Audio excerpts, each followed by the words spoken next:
નમસ્તે મિત્રો, મારી ઉંમર 20 વર્ષની છે અને હું ભાવનગરની અંદર એક કરિયાણાની દુકાનમાં કામ કરું છું. મારી ઊંચાઈ વધારે નથી, પણ હું ખૂબ જ સુંદર છું. મને જોનારા મને જોતા જ રહી જાય છે. હું જે દુકાને અંદર કામ કરું છું તે દુકાનના માલિક ખૂબ જ સારા માણસ છે. હું ઘણી વખત તેના ઘરે પણ જાઉં છું, કારણ કે માલિક મને પોતાની છોકરીની જેમ સાચવે છે. દુકાન ઉપર મારી સાથે એક છોકરો પણ કામ કરે છે. અમે બંને દરેક ગ્રાહકને વ્યવસ્થિત રીતે માલ સામાન આપીએ છીએ.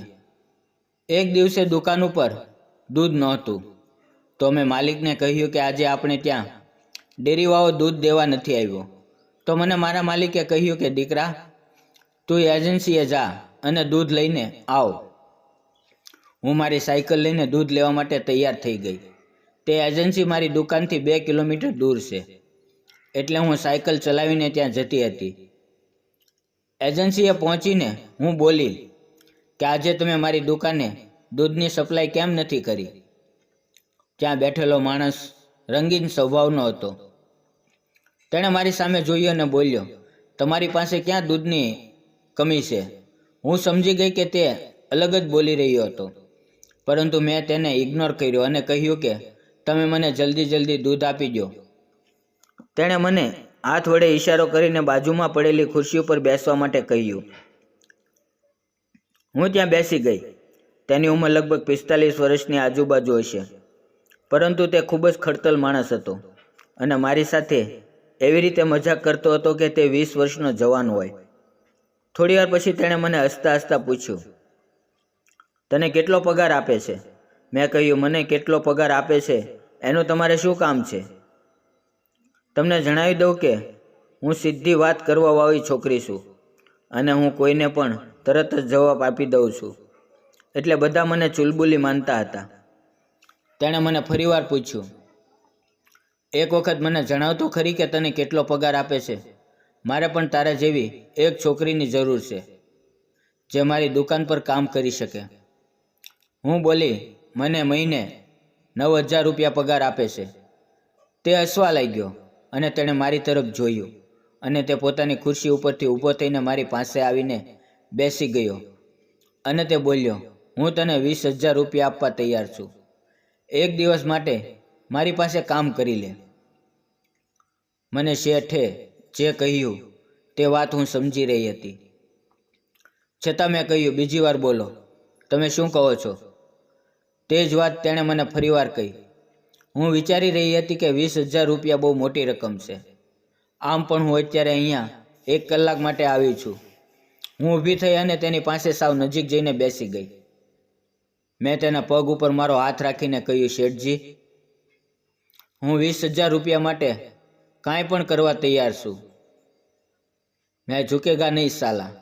તેની આંખો ઊંચી થઈ ગઈ અને તે બોલ્યો, શું વાત કરા છો? મેં તેને કહ્યું, હું મજાક નથી કરી રહી. 20,000 રૂપિયા મારી માટે મોટી રકમ છે અને હું તેની માટે કાંઈ પણ કરવા તૈયાર છું. શેઠજી સમજી ગયા કે આ ચુલબુલી થોડી ચાલુ ગાડી પણ લાગે છે. તેણે પોતાનો હાથ મારી ગરદન પાસે રાખ્યો અને કહ્યું, 10 મિનિટ રાહ જો, હું તને બતાવું છું. અત્યારે લગભગ બપોરનો 1 વાગી રહ્યો હતો. તેણે મને મારી દુકાને લઈ જવાનું દૂધ પેક કરી દીધું અને મને કહ્યું, અંદર આવ, સાથે બેસીને ઠંડુ શરબત પીએ. મને તરસ પણ લાગી હતી. તે મને દુકાનની પાછળ લઈ ગયા, જ્યાં દૂધનો સ્ટોક રાખેલો હતો અને આરામ કરવા માટે એક ચારપાઈ પણ હતી. તેણે મને ચારપાઈ ઉપર બેસવા માટે ઈશારો કર્યો. મેં કહ્યું, ત્યાં શા માટે? તો તેણે મને કહ્યું, તારે 20,000 રૂપિયા તો જોવે છે ને? મેં મારું માથું હલાવ્યું અને હું તેની ઉપર બેસી ગઈ. 2 મિનિટ પછી શેઠજી કોલ્ડ્રિંકનો ગ્લાસ લઈને આવ્યા અને એક ગ્લાસ મને આપ્યો અને એક તે પીવા લાગ્યા. હું હસતા હસતા શરબત પી રહી હતી અને તે મારા શરીરને એક નજરે જોઈ રહ્યા હતા. 1 મિનિટ પછી અમારા બંનેના ગ્લાસ ખાલી થઈ ગયા. મને ચક્કર આવવા લાગ્યા. મને લાગ્યું કે તેણે શરબતમાં નશાની દવા મેળવેલી હતી. ધીમે ધીમે મને નીંદર આવવા લાગી.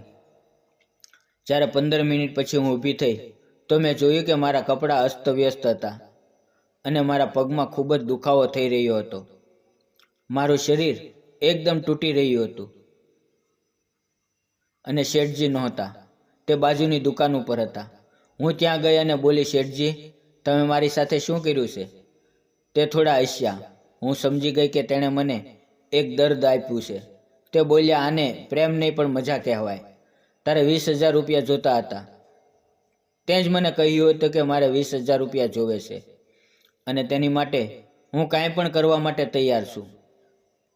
મને આ બધું વિચારતા થોડું ખરાબ લાગી રહ્યું હતું, પરંતુ હું સમજી ગઈ હતી કે મને અંદરથી સારું ફીલ થઈ રહ્યું હતું. હું નશામાં જરૂર હતી, પરંતુ હોશમાં હતી. બીજે દિવસે શેઠે મને 20,000 રૂપિયા આપ્યા. મારી દુકાને હું 4 કલાક કામ કરતી હતી, એટલે હું બીજા કોઈના સંપર્કમાં આવતી નહોતી. પરંતુ શેઠે મને આજે તે બધો જ આનંદ આપી દીધો હતો જેને મેળવવાના મેં સપના જોયા હતા. મારી દુકાને જે છોકરો કામે આવતો હતો તે મારાથી 2 વર્ષ નાનો હતો. તે મારી સાથે ફક્ત મશ્કરી કરતો હતો. મેં તેને ઘણી વખત મારી સાથે આનંદ કરવા માટે કહ્યું, પરંતુ તે મને ના કહી દેતો હતો. હું એની રાહમાં હતી કે હું ક્યારેક ને ક્યારેક કોઈ પણ સાથે ખૂબ જ આનંદ કરીશ. હવે હું જ્યારે પણ મને આનંદ કરવાનું મન થાય ત્યારે દૂધવા શેઠજી પાસે જાઉં છું અને પૈસા પણ લઉં છું.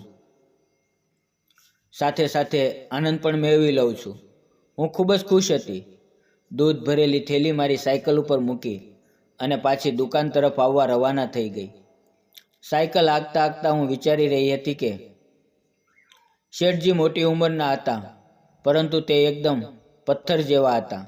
હું દૂધ લઈને દુકાન ઉપર પહોંચી ગઈ અને પછી એક વખત હું ફરીવાર દૂધની એજન્સીએ દૂધ લેવા માટે ગઈ. ત્યારે શેઠજી દુકાને ન હતા, પરંતુ તેનો છોકરો ચંપકલાલ દુકાન ઉપર બેઠો હતો અને તે પણ મને એક નજરે જોઈ રહ્યો. તો મેં તેને કહ્યું, સાહેબ, વિચારવાનો સમય નથી. તમે કેટલા આપી શકો છો તે વાત કરો અને પછી જે થયું તેની વાત ફરી કરશું. વિડીયો પસંદ આવ્યો હોય તો વિડીયોને લાઇક અને ચેનલને સબસ્ક્રાઈબ જરૂર કરજો. ફરી મળશું એક નવા વિડીયોમાં. ત્યાં સુધી આવજો. વિડીયોમાં આવેલા નામ, પાત્ર અને ઘટના ફક્ત કાલ્પનિક હતા. તેનો કોઈ પણ વ્યક્તિ કે ધર્મ સાથે સંબંધ નથી. વિડીયો પૂરેપૂરો જોવા બદલ આપ સૌ મિત્રોનો દિલથી ખૂબ ખૂબ ધન્યવાદ. આવજો મિત્રો.